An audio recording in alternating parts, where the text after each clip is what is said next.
ஏன்டா டேய் தம்பி, டப்பால இருக்க மொத்த காரச்சேவுமாடா அதுக்குன்னு காலி பண்ணுவேன்? நானும் ஒன்னும் சொல்லாம பாத்துக்கிட்டே இருந்தேன். எனக்கு வேணுமான்னு கூட கேட்கல, மொத்த காரச்சேவையும் காலி பண்ணிட்டான். வாடா போமா காரச்சேவை வாங்கிட்டு வருவோம்.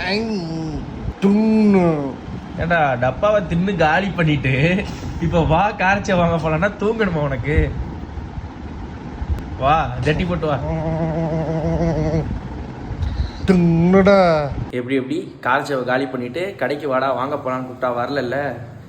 இப்போ ரிவெஞ்ச் எடுக்க போகிறோம். நம்ம நல்லா படுத்து தாங்க இருந்தான். ஆனால் என் கையில் காரச்சேவை டப்பாவை பார்த்தோன்னே வெடுக்குன்னு இருந்துச்சு உட்காந்துட்டான். ஆனால் நான் இன்னைக்கு ஈவு இறக்கம் காட்டுறதா இல்லைங்க. சாப்பிட்றதுக்கு முன்னாடி கண்டிப்பாக ஸ்மெல் பண்ணி பார்ப்பான். டேய் டேய் டேய், ஆஹா ஆஹா ஆஹா.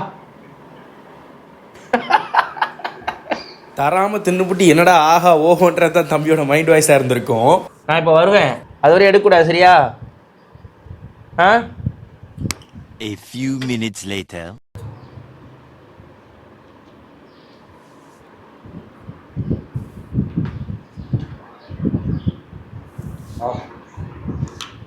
அந்த பார்வையை பாருங்களேன், கள்ள பார்வை. எடுத்து திங்கிறது மட்டும் இல்லாம வரானா இல்லையான்னு பார்த்துக்கிட்டு வேற இருக்கான். என்ன